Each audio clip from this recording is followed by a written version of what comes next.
Silence. Informé. Cultivé. Rigoureux. Pour savoir et comprendre. Mario Dumont. Bonjour tout le monde, bienvenue à l'émission. Mardi 26 novembre, il est 6 heures. Une émission qui va être marquée par, peut-être pas pour la dernière fois des 4 prochaines années, mais marquée par Donald Trump, je vous le dis tout de suite, qui a annoncé hier en pleine soirée. Ce qui apparaît, sincèrement, c'est pas une annonce en matière économique de nouveaux droits de douane. C'est une grosse menace, un gros bluff, mais un bluff énorme qui a fait tomber le pesos mexicain et le dollar canadien, de frapper le Canada, entre autres, de tarifs douaniers de 25%. Donc, on va décortiquer ça de toutes les manières, l'impact sur l'emploi, l'économie, si jamais pareille folie devait se faire. L'impact aussi pour les Américains, parce qu'on comprend que ça créerait de l'inflation, pas à peu près, aux États-Unis. Alexandre Dubé, Isabelle Perron qui sont avec moi. Bonjour à vous deux. Salut. Bonjour. Et Isabelle, tu viens tout juste de raccrocher avec les gens d'Environnement Canada parce que c'est hyper compliqué ce matin. Qui aura de la neige, du verglas, de la pluie? Pour l'instant, 6 heures sur les routes, c'est correct. Oui, ça va bien parce que pour l'instant, il y a une petite bande de précipitation qui est sur Mirabel, présentement, la Couronne Nord. Ça, c'est le premier épisode. Sous forme de? Sous forme de pluie verglaçante, pour l'instant, à Mirabel. Ce que là, on va surveiller, c'est la deuxième bande de précipitation qui, elle, devrait arriver vers 7h30. Et la zone, présentement, qui est ciblée par la pluie verglaçante, vallée de l'Outaouais, Mirabel, les Basses-Laurentides. Mais à cette heure-ci, ce qu'on dit, c'est les températures sont tellement près du point de congélation, suffit que ce soit 1 degré ou moins 1 et ça va tout changer. Donc, pour l'instant, Donc, si c'est moins 1, Montréal-Laval pourrait aussi avoir du verglas. Si c'est un petit peu plus doux, de la pluie. Tout le monde de la pluie. Oui, donc on est un peu sur le qui-vive à 7h30. C'est là le gros de la bande de précipitation. Pour la rive sud, ça serait de la pluie, là. Vaudreuil, Dorion, entre autres, un 10 à 15 mm d'eau. Et quand on va au nord, donc les Hautes-Laurentides, il pourrait y avoir de la pluie verglaçante, mais ça devrait tomber sous forme de neige. On prévoit un 5 cm de neige pour l'instant, de la neige fondante, parce qu'à cette heure-ci, on est à zéro presque partout. Donc, c'est ce que l'on surveille aujourd'hui. Je dirais que c'est l'heure de pointe de ce matin, là, de 7h30 jusqu'à 10h. C'est là le gros des précipitations. Mais pour le retour à la maison, le gros sera tombé. Donc, le stress, entre guillemets, est plus pour ce matin. Ce soir, ce sera déjà chose du passé. Et dans la nouvelle mise à jour, l'espèce de tempête qu'on regardait dans le radar... La fin de la semaine, vendredi. Là, ça a changé hier. Les cartes ont changé. Donc, pour l'instant, pour vendredi, ce serait presque rien. Il y a peut-être le terrain montagneux de l'Estrie là, qui pourrait avoir quelques trucs, là, quelques gouttelettes, quelques flocons. Mais sinon, à Montréal, on est finalement épargné par cette tempête. Je suis sincèrement désolée, Alex. Non, mais entre les deux, mon cœur balançait pour vendredi, parce que vous savez, le vendredi, moi, je mets le cap sur Québec pour aller faire Salut Bonjour Week-end. Mais quand on a nos premiers flocons, notre première pluie verglaçante de la saison, il y a toujours aussi un enjeu sur les routes en fonction de la date. Là. Parce qu'on sait que le 1er décembre, là, on est obligé d'avoir nos pneus d'hiver, mais la réalité, c'est qu'il y en a qui les ont toujours pas. Il y a le problème des pneus, puis il y a le problème aussi de la faible mémoire, parce qu'il y a visiblement une partie des conducteurs qui se souviennent plus c'est quoi l'hiver. Exact. Fait qu'on n'adapte pas notre conduite.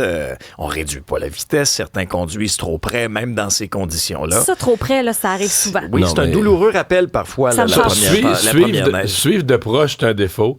Suivre de proche quand t'es pas sur l'asphalte, t'es sur un fond de neige, de glace, de n'importe quoi d'autre.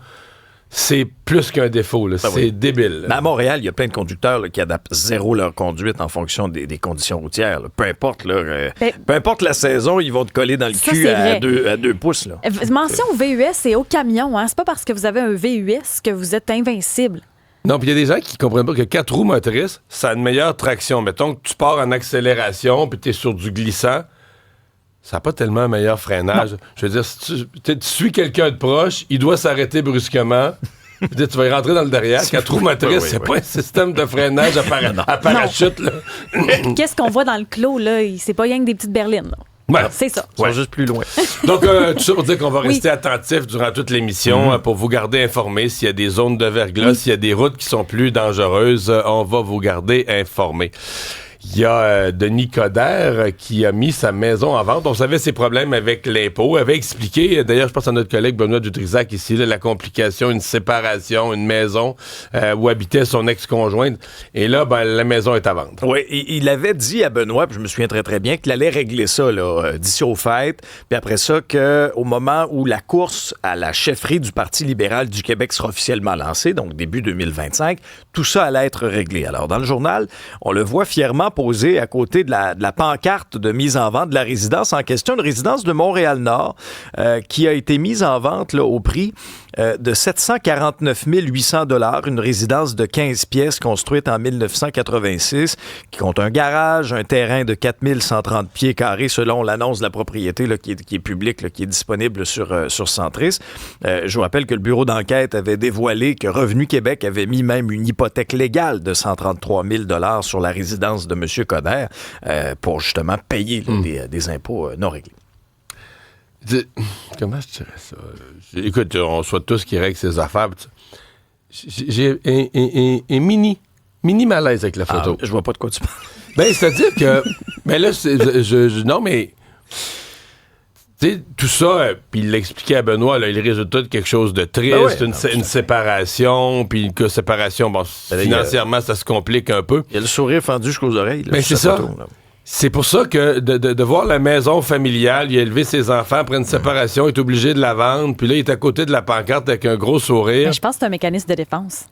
Ouais. C'est une façon de se protéger. C'est ton analyse? Mais je suis sûre que oui. Parce que, tu sais, de se faire une carapace et de dire c'est pas si grave que ça, ben non, dans le fond, c'est bien correct, c'est mon choix. Moi, je pense que c'est un mécanisme pour se protéger. Ouais, je t'entends, je me relie à toi à la limite, mais c'est ça. Moi, j'ai vu la photo, puis je suis venu comme pas bien, de dire, ben voyons, il n'y a rien, c'est pas drôle, là, tu sais, puis c'est pas ça, on souhaite pas ça. Puis bon, tant mieux s'il le vit avec le sourire, mais je sais pas, j'ai bizarrement réagi.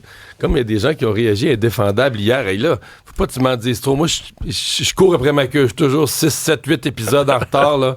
Bon, je te parle... Je vais me regarder en fin de semaine, j'essaie de me rattraper, mais... Je te parlerai pas des dossiers en cours, là, qui est coupable et qui ne l'est pas, mais il y a une scène hier qui a fait énormément réagir parce que la blonde de Léo McDonald, Sarah, qui est jouée par Catherine Renaud, souffre de ce qu'on appelle une dépression postpartum. Puis ça a été traité dans les derniers épisodes. On la voyait, ça allait pas super bien. Beaucoup de larmes.